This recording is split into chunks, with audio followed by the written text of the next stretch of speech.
കോട്ടയം ജില്ലയിൽ താഴ്ന്ന പ്രദേശങ്ങളിലെ വെള്ളക്കെട്ട് രൂക്ഷമാണ്. വിജയപുരം പഞ്ചായത്തിലെ 6 കുടുംബങ്ങളെ ദുരിതാശ്വാസ ക്യാമ്പിലേക്ക് മാറ്റി. കുമരകം, തിരുവാർപ്പ്, ഇല്ലിക്കൽ, ആർപ്പൂക്കര, അയ്മനം ഉൾപ്പെടെയുള്ള സ്ഥലങ്ങളിൽ വീടുകളിലും പറമ്പുകളിലും വെള്ളക്കെട്ടുണ്ട്. നദികളിലെ ജലനിരപ്പ് ഉയർന്നെങ്കിലും അപകട നിലയോടടുത്തിട്ടില്ല. കോട്ടയത്ത് നിന്നും അനീറ്റ സെബാസ്റ്റ്യന്റെ റിപ്പോർട്ടിലേക്ക്.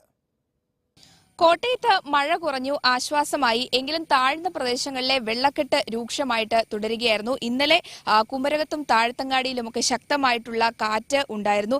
മണിക്കൂറിൽ 40 കിലോമീറ്റർ വേഗത്തിൽ വരെ വീശിയടിച്ചേക്കാവുന്ന കാറ്റിനുള്ള സാധ്യത കേന്ദ്ര കാലാവസ്ഥാ കേന്ദ്രം അറിയിച്ചിട്ടുണ്ടായിരുന്നു. സമാനമായിട്ടുള്ള രീതിയിലുള്ള കാറ്റുണ്ടായി, നാശനഷ്ടങ്ങളൊക്കെ ഉണ്ടായിട്ടുണ്ട്.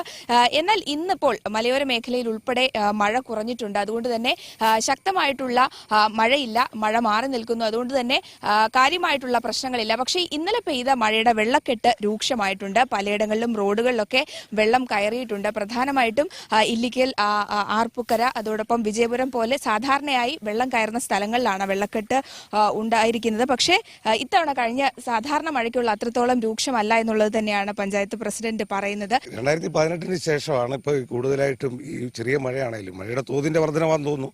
പെട്ടെന്ന് തന്നെ വെള്ളം വഴികളിൽ കയറി. ഇപ്പോൾ ഇത് മെഡിക്കൽ കോളേജിന് പോകാൻ ഞങ്ങൾക്ക് എളുപ്പമുള്ള ഒരു റോഡാണ്. 15 മിനിറ്റ് മെഡിക്കൽ കോളേജ് പോകാം. ഇപ്പം തന്നെ റോഡ് തടസ്സപ്പെട്ടിരിക്കുകയാണ്. അതുപോലെ തന്നെ താഴ്ന്ന പ്രദേശങ്ങളിൽ ഒരു 8 വീടുകളും ഇപ്പം മുങ്ങിയിട്ടുണ്ട്.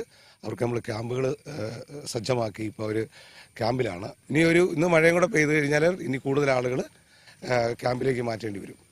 തീർച്ചയായിട്ടും അത് തന്നെയാണ് പറയുന്നത്. കൂടുതൽ മഴ പെയ്യുകയാണെങ്കിൽ ഇനിയും ആളുകളെ ദുരിതാശ്വാസ ക്യാമ്പുകളിലേക്ക് മാറ്റേണ്ടി വരും. പക്ഷേ ഇന്നിപ്പോൾ പുലർച്ചെ മുതൽ മഴ പെയ്തിട്ടില്ല, അത് മഴ മാറി നിൽക്കുകയാണ്. അതാണ് ഏറ്റവും വലിയ ആശ്വാസമായിട്ട് ജനപ്രതിനിധികൾ ഉൾപ്പെടെ പറയുന്നത്. മഴ മാറി നിൽക്കുന്നത് കൊണ്ട് തന്നെ കോട്ടയത്ത് ആശ്വാസം എന്നുള്ളത് തന്നെയാണ് നമുക്ക് കാണാനായിട്ട് സാധിക്കുന്നത്. ഒപ്പം തന്നെ ഇന്ന് ജില്ലയിലെ വിദ്യാഭ്യാസ സ്ഥാപനങ്ങൾക്കൊക്കെ ജില്ലാ കലക്ടർ ഇന്നലെ തന്നെ അവധി പ്രഖ്യാപിച്ചിട്ടുണ്ടായിരുന്നു. ക്യാമറമാൻ റെൻസി കുര്യാക്കോസിനൊപ്പം അനീറ്റ സെബാസ്റ്റ്യൻ, മനോരമ ന്യൂസ്, കോട്ടയം.